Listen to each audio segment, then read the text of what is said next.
This is Joe Bosso with Music Radar, the place for music makers, and I'm speaking with Chad Smith, the drummer for the Red Hot Chili Peppers and the drummer for Chickenfoot, I guess we're calling it for now. Something like that. Something Um, like that. I know, Chickenfoot. It's weird, but yeah, we have some names, but I'm not sure what it's going to be for sure. But also, tell me what you think. The Nine has been bandied about. What do you think of that name? the Nine. The And, Nine. and well, there's four of you. Yeah, I don't know. So what does Yeah, the Nine Sammy's mean? numerology thing. I think he's got some. I'm not really sure, but we're just we're trying to do the music first, and then we'll get a name.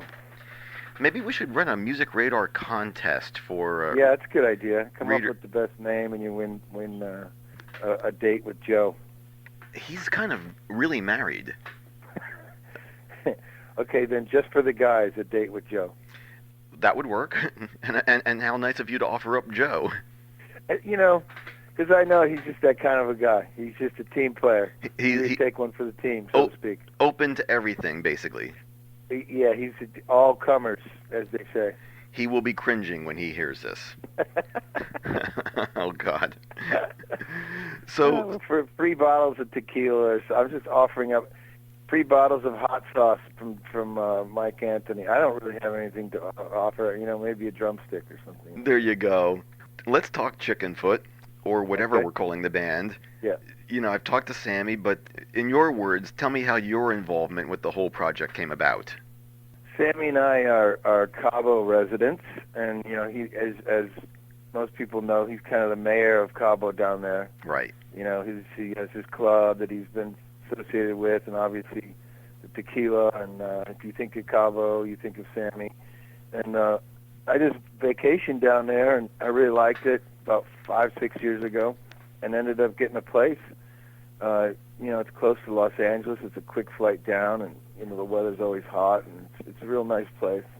So I bought a house down there, and God, probably 5 years ago there were some pretty serious hurricanes. They have hurricane season around September and October, and I think I was on tour, and on a break I went down just to check out my house. I talked to the guy watching my house, and there was some damage and some water damage. So I just went down there, and I knew about his club and all that, but I'd never been there. And it happened to be in October, right around Sammy's birthday, that he unbeknownst to me, he always does these concerts down there where he brings his band and he plays. But I didn't know anything about it. So actually I saw Jerry Cantrell on the airplane. Oh wow. And I said, hey, man, what's going on? He goes, I'm going on to Cabo. I'm playing out at Cabo Wabo. Like, oh, great, because you should come down. I said, yeah, I'll come down and check it out.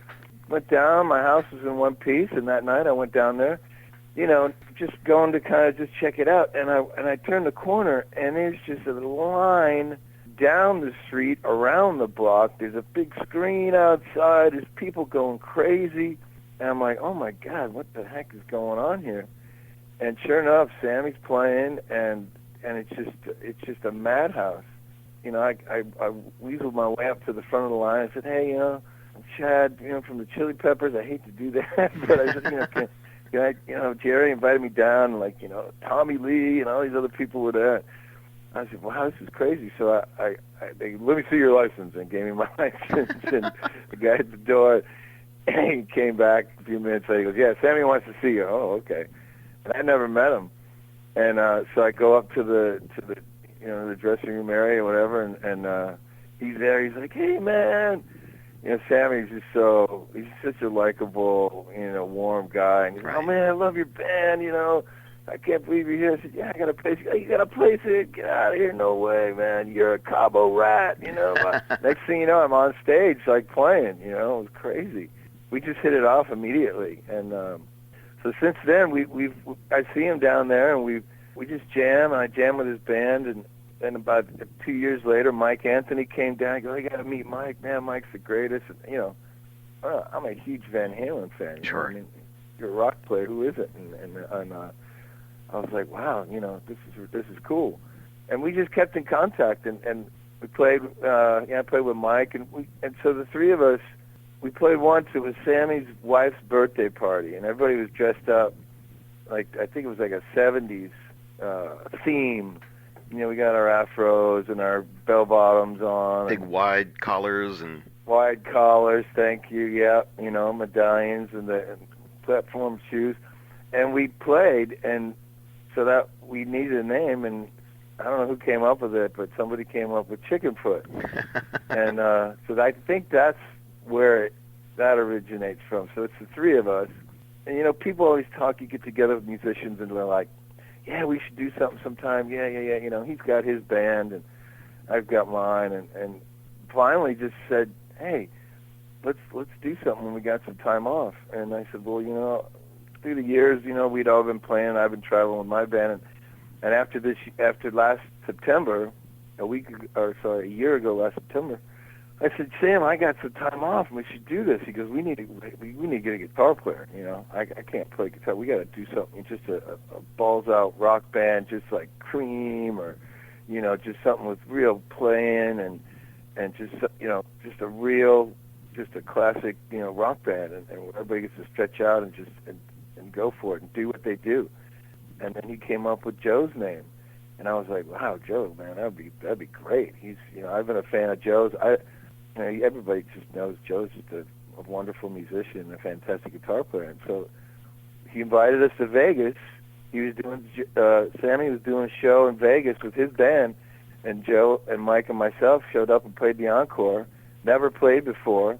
Did some covers, and it just felt really good. It was like, wow, yeah, I think this might work. Just vibing off each other, and we had a great time. Everybody hit it off musically, and then personally, we just.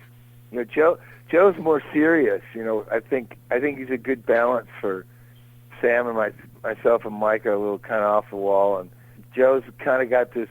He's I don't know if he's maybe not serious is the right word, but he's less wild, I guess. I don't know. Maybe there's a dark side to Joe I haven't seen yet. well, he is he's a very good balance. You know him better than I do. Yeah, He keeps us grounded, I think, and then he just came up with some songs, and him and Sam got together, and we just worked them out real quick, threw them down on the demos, and he sounded great. It was really easy and natural and very organic. We didn't really labor over it too much. We just kind of they came in with these kind of basic ideas, and everybody added their personalities and put their vibe on it, and it just feels good. So we're forging ahead. And then of course Joe had to go out on tour and do his thing, but now we did some more, and we got Andy Johns on board. Oh wow! It's pretty exciting for me. He's for a drummer, he's like called me and Chad. I'm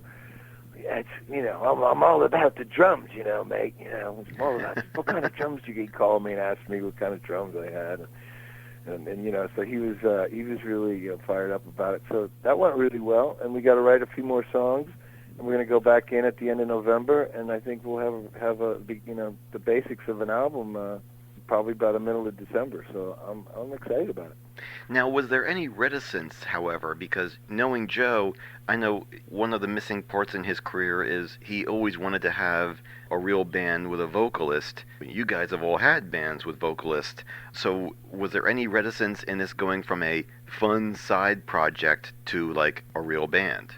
No. For me, you really just kind of take it as it comes, and yeah, it starts as a fun side project, and you don't know where it's going to end up, and I still don't. But I feel that it's kind of taken on this life of its own.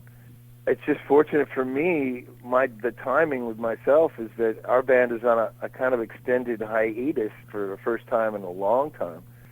Flea's gone back to school. He's a college student at USC. He's taking theory and composition, and he wants to, further himself musically. John, a guitar player, is making crazy instrumental, like electronic music, something he really loves, and it's healthy to do other things. But luckily, I think it's going to be a good stretch of time, probably another year, and so this is perfect timing for me to do other things. It's great to be able to play with other people, and it just makes just great to have those opportunities to stretch out and and try to challenge yourself, and it's good for growth. And this is I just love this music. This is where I come from. This is my roots. Is this kind of classic rock. That's the stuff I grew up on, the Deep Purples and the Sabbaths and the Zeppelins and those bands, and I think we all have a love for that. And I can tell that Joe, it's different for him. Obviously, he's not the leader of his band, and he's not playing instrumental music, and we really went in with no preconceived ideas other than let's just play rock. Let's play some rock music, some balls out rock, and to me, it sounds kind of like what I thought and hoped it would sound like, and that's always that's a bonus. That's refreshing when you go in. The first song we played, went back in the control room and listened to it back. I go, oh my God, that sounds great. Sometimes you go in and say, that's not exactly what I thought it was going to sound like, but it was like, wow, this is really cool, and without really even, like I say, not trying to be anything other than let's just be ourselves. So. I mean, obviously, with a band that you've been with for a long time, like the Chili Peppers, you fall into a pattern, and you guys do take a long time between making records. Does this feel a little bit more spontaneous to you? Yeah. We take time between records because we tour for a year and a half, and then we need a little time off. And the Chili Peppers, we write all together, and we don't really write on the road or anything, so that's usually, the 3 years between albums is touring and writing and recording and all that. And we did that cycle. We've done that for, a long time, and certainly since, like 98 for the last 10 years.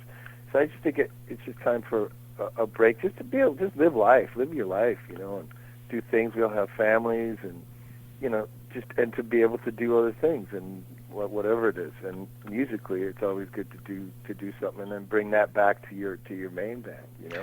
This is something that I think I have a feeling it's gonna take on something bigger than we thought. Well, now that leads me to my next question. Now, what happens if this band really scores big? The album sells. There's a demand for you guys to play live. I mean, obviously, you guys are all monster players. What happens if this thing really flies?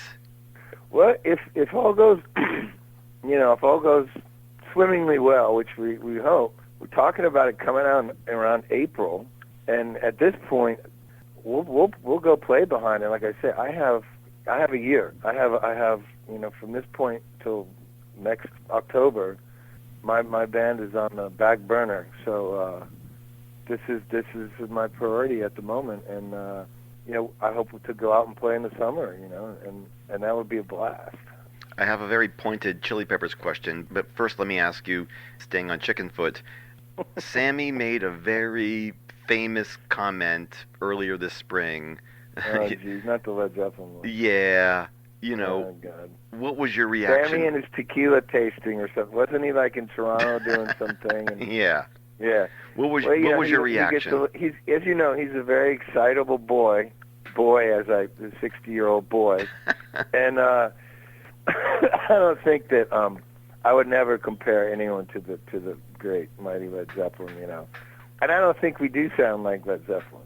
I think that we admire that music, and it's something to try to aspire to for sure, the feeling of it, but we're not doing like blues, the hard blues, or there's those influences are in there for sure. I'm a huge Led Zeppelin fan. I think we all are. Right. So it can't help but seep in there. But there's obviously Van Halen stuff, that it's gonna sound like, and it's gonna sound like Joe, and experimental stuff, and it's gonna have funk from what I do, and it's just gonna be a big mix. And I'd rather let other people say what it sounds like instead of Sammy telling people. I don't think that he would really say that. At this point, it's hard to tell if the comment got twisted or not. Yeah, he probably said something to the fact like, we like it, like Led Zeppelin, or haven't heard anything since. I don't know, but I didn't actually hear him what he said. But I talked to him about it a little bit, and he's like, "Oh, that was me opening my big mouth." Okay, now the Chili Peppers. There have been rumors. You guys are breaking up. What can you tell me about the status of the band? The status of the band is that we're on a break. We haven't broken up. Nobody's quit. You know, it's just when other people do other things, which we've always done, immediately, you know, and the band's on a break, people start talking, you know, hey, you've broken up or this or that. You know, I was just over at Anthony's house when I was back in L.A. last week, and we were talking about it, and he just had a conversation with Flea, and we were just taking a break. We're really just taking a break from being the Chili Peppers, which we've been pretty nonstop for almost 25 years. Right. And that's a long time to be in a rock band. And hey, I love it. I'm very proud of what we do. I think that we're you know, it's really a really rewarding musical situation to be in. And I love the Chili Peppers. I'm very proud of it. But I also think it's important to do other things. We will come back and we will reconvene and we will come back and we'll do things that'll be fresh and new. I can't say exactly when, but we've got more business to take care of. Actually, I have a question about you and the Chili Peppers and the early days. When you hooked up with them, did you sense anything special, like this could be the band, or was it kind of like a let's wait and see where this goes kind of attitude that you had? I joined the band 20 years ago, 1988, right around this time actually, Joe. And the band had been together for about 4 years, and had made 3 albums. And I had just moved out from Detroit, and a friend of a friend kind of thing. They were holding an audition. Hillel Slovak had passed away a few months earlier. Yes. And Jack Irons, the original drummer, quit. He had had enough. The band was a bit of a disarray. A lot of drugs. Things were not that great, I would say, around that time. And Flea and Anthony wanted to continue playing, and they got, you know, John Frusciante, this young 18-year-old, huge Chili Pepper fan. It was his favorite band, and I don't even think he'd ever been in a band before. He out of Chatsworth and playing in his bedroom, and he was just a little prodigy, a little freak, and I didn't really know too much about him, to tell you the truth. I guys with the socks and their dicks, yeah, and, you know. But I was just like, wow, here's a band. They got a record deal, man. Yeah, great. They play rock. Cool, I'm in. And so I just went in there. So I didn't have any preconceived notion like, ooh, you know, it's the Chili Peppers. I mean, you have to remember at this time, they were kind of a college underground band. Right, exactly. Time. You know, kind of, you're not selling too many records, and you know, just a kind of band, you know, under the radar, but you know, pretty cool. You know, so I just went down to this crappy rehearsal place in Silver Lake, Hully Gully, and someone had told them that I ate drums for breakfast. You know, I get this guy from Detroit, he eats drums for breakfast. So I'm bringing in my drum set to this rehearsal place, and Flea's like, "Hey man, is that your breakfast?" I'm like, "What?" So, you know, I just thought they were, you know, and at this time, it was all about like your funny haircut and your tattoos and what you look like, and I had like long hair and probably like a Metallica T-shirt on or something. I was like 25 or 26 at the time. So I just came in and we just started to jam and just have a spontaneous, you know, improvisation jam. And, you know, it was like just we hit it off like right away. Musically, we really hit it off right away. You know, personally, it takes a little time, and I was like, man, these guys are kind of weird. And Anthony was just laughing, and you know, it was just a moment of pure like big ball of energy in the room, and musically it felt really good. I didn't think anything like, oh, we were going to be this, you know, big rock band or, you know, be together for this long. It was really, you know, just, wow, they have a record deal and they're going to make a record? Wow, that would be great. I'd love to do that. Any musician wants to do that. And that was it. And like, you know, a month later, I'm standing on the rocks in Malibu with a Spin magazine photo shoot with a sock on my dick, and I'm like, okay, I guess I'm in the band now. What's harder, posing with a sock on your dick, or playing with it, or playing with a big flamethrower coming out of your head?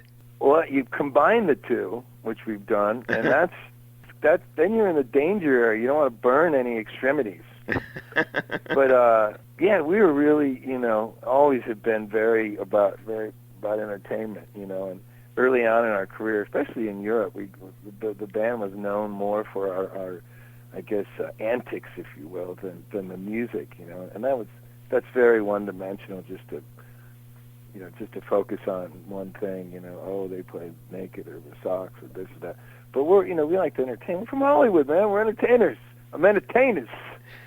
Aside from the Chili Peppers, you have played with a variety of artists, but one of them in particular was John Fogerty. Mm-hmm. What was that like? That was an honor, He's that was a long time ago, '94 or something. Yeah, like yeah. That. And he was doing obviously one of his solo records. There's this guy in LA called the Drum Doctor who does a lot of studio rentage, a lot of cartage stuff, a lot of rentals. And John asked him, who were the up and coming new guys? Who are some of the newer guys that that you would recommend, Ross? And Ross was doing my drums at the time. So I think he recommended like Josh Freese and myself and some other guys. And every drummer, every big studio guy had played on Fogerty's album. And I think some of Jeff Porcaro's last stuff was on it, and Keltner. I mean, all the heavy guys, Vinny and Kenny Aronoff. And I'm thinking, what does he want with me? And so I was like, John Fogerty, Creedence, fuck it. Yes, yeah, I'll go down and play with him. So I remember we were rehearsing with the Chili Peppers. The studio was in the Valley, and I went down there, and we played this one song. He played it for me. It was a pretty straight-ahead rock song, pretty cool. And it's just me and a bass player and John. And he wanted very particular about the tunings of the drums, which I'd never experienced before. Tuning snare drums to a certain note, kick drums and stuff like that. And I would say anal. Well, let me stop you. Are you more of a tension tuner or pitch tuner? I guess a little of both. Mm-hmm. The drums to me sound that each drum, regardless of the size, has its spot in the tonal range where it speaks. It sounds good. It's not too low. If it's too low, usually, for me, the tension of the top head, it's not going to be playable. I don't use drums that are really big in the studio. Well, the good news, Chad, is that we have reader questions, and okay, good. Well, I'll just keep babbling. Well, the good and possibly bad news is that you're very popular, and we have a lot of them. So we're gonna try to blaze through some of these, okay? Okay, I'll try to keep them short. A reader named UBT Guitarist asks, "What do you love about being a musician, and what do you hate about it?" What I love about being a musician, I love, I've been playing since I was 7, and I found my passion at a very early age. I just love to be creative. I've played in so many different kind of situations, from little clubs to people's backyards to basements to, stadiums to wherever, and I love being a creative person and making not only myself happy playing music, but making other people happy, smiling faces that you see when you play your songs, mm-hmm. little songs that you make up, in some little crummy rehearsal room or at your house or something. You go and they turn into songs. You record them. They come out and people connect with them, and you go play them. And you go to Japan and the people can't even speak English and they're singing your songs. And I'm a musician, and it's not like I have a really important job. I'm not like a teacher, or I'm not a doctor or something. That's like, those are like important jobs. I'm just in a rock band. It's not that big of a deal. But we do get to make people feel really good and to connect with things. And people come up to me, oh man, when I listen to your song, and it really helped me through a time, or music. People identify with music in their life, and things that happen in their lives, and the times in their lives. I'm no different, and I'm just fortunate to be able to make a living and play music and do what I love to do. The worst part, what I hate about it, I don't. There's nothing I really hate. Not the travel or being away from your family or anything? Yeah, strongly dislike. Sometimes, yes, sometimes travel can be difficult. The playing part is great. Obviously, sometimes the traveling around and it could be hard. And I'm not complaining, but it definitely, as far as in the grand scheme of things, I got a pretty good job. Iron Cobra 126 says, I've heard you've been known to change your snare halfway through a gig due to wearing the skin out quickly. Is this true? Yes, this is true. I usually, in the Chili Pepper shows, I have 4 snare drums, and they're all very similar. They're brass drums, and after about, I play pretty hard, so after about 4 or 5 songs, I usually, the head will get a little dead, and I usually switch them out. A reader named El Barto asks, what's the best era of the Chili Peppers? Era? Era. Era or error? God, I don't know if there's a best. For me, when I first joined the band, that was just really exciting because it was so new, and we made this record, Mother's Milk, and we kind of went from this club band to starting to get a little more popular, and we got on MTV and started selling records, and that was really exciting to see that happen. Then we toured and played a lot, and then we wrote all those songs for Blood Sugar Sex Magic, and in 1991 that was a really good time. And we went on tour with Pearl Jam, Smashing Pumpkins, Chili Peppers at the end of '91. That's right. A couple months, and that was pretty cool because that was a real movement. You felt a swell of something happening, and that was pretty exciting. A reader named Blaze says, once you played a drum kit, 308 pieces, and you got in the Guinness Book of World Records. Where did this idea come from? A friend of mine in Detroit, where I grew up, I went to high school with, has a music store in Pontiac, Michigan called McCourt's Music. And I was back visiting in 1994, and I saw him, and he was like, I want to, he was a drummer, and he said, I want to put together the world's biggest drum set. I think it's like 298 pieces. I want to make one that's bigger than that. And I was like, oh, great, good for you. That sounds like something fun. And he goes, if I do it, will you play it? I'm like, oh, yeah, sure. I'll come in and play it, really thinking that it never would materialize. 4 or 5 months later, he calls me up. Guess what? And so I came in, and they set it up. It was really, Joe, like being in a big music store, just kind of walking around hitting stuff, and but I did employ the flaming helmet for that because we needed a little entertainment. And I remember I almost lit one of the banners on fire or something. It was in a church, I think, so that would have probably not been so good. It wasn't the most musical experience in the world, but it was fun to do, and I was happy to do it for them. And yeah, I think it was in there. I think it made the Guinness Book. Yeah, so I'm in the Guinness Book of World Records. There you go. A reader named Shallow Roots says, I tend to hit the drums extremely hard when I get into a song, as I know you do. I have broken way too many cymbals, and it's costing me dearly. Being the powerhouse that you are, you must be breaking cymbals quite often too, right? No, I used to. I used to break cymbals all the time. I used to set my cymbals used to be high, and they'd be kind of straight. And so instead of now I set them up lower and hit them with more of a glancing blow than straight on and kind of sideways. And also, I would recommend not having the felt and the fastener. The cymbals are not too tight on the cymbal stand. Right. So they'll be able to move freely. Thinner cymbals, if you're playing really hard, thin cymbals, it's physics. They're just going to break. If you're hitting them with a lot of force, with these, very hard pieces of wood on the edge of a cymbal, and they're thinner, they are going to break. A reader by the name of the Dude 5 asks, what is the most erotic Red Hot Chili Peppers song to play live? There's one that we do called Sir Psycho Sexy off of Blood Sugar. Mm-hmm. It's kind of a mid-tempo hard funk song.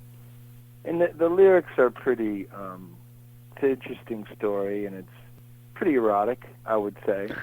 and that's kind of inspiring, it's a good song. It has a lot of kind of sexual energy to it, and we used to play this song, Party on Your Pussy. Oh, yeah. I don't really do that one too much anymore, though. But that was more like a chanting, kind of like loud. This one's kind of slinky and kind of sexy and kind of dirty. A reader by the name of Medina asks, do you remember your first gig?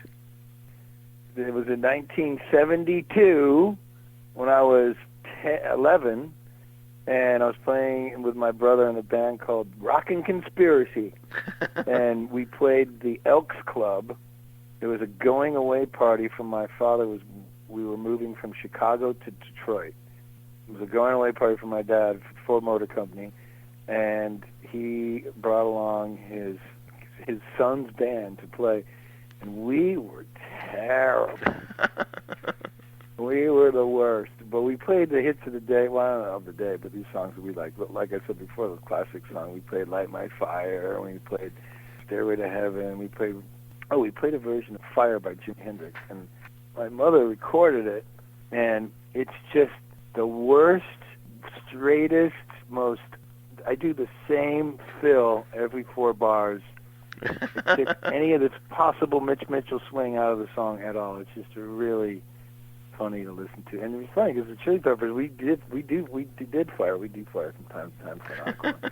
It's a great song, but it's so swinging, and went da da ba ba ba da da da da da da da. I mean, it was horrible. A reader by the name of Memerif wants to know if you could do anything rather than being a drummer, what would you do? I liked playing hockey. I was a goalie when I was a kid. Yeah, I think I just liked a lot of stuff, Joe. I like things with the more equipment, the more stuff. Like drums, well, no, you like hitting things with sticks. And sticks. There you go. There you go. That too. There you go. But in baseball, I wanted to be the catcher because he wore more stuff, and hockey, I wanted to be the goalie, and he had more stuff. But yeah, I probably would like to play in the National Hockey League for the Detroit Red Wings and win a couple Stanley Cups. That would be pretty cool. There you go. A reader by the name of Bosco wants to know if you're really in the audience photo on the back of the Kiss Alive album.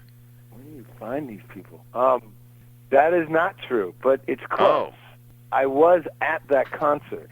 That was my first concert I ever went to. May 16th, 1975, was Kiss I loved Kiss. I was a huge Kiss. I mean, I love Led Zeppelin and all these other bands, but Jimmy Page didn't breathe fire and spit blood, and Bonham's riser didn't go, 20 feet in whatever it was in the air, and I went to that concert, but that picture on the back of the album is shot. It's Cobo Hall, but where those guys are standing with their poster is at the 16th row, and I was in the 12th row. I was in front of them.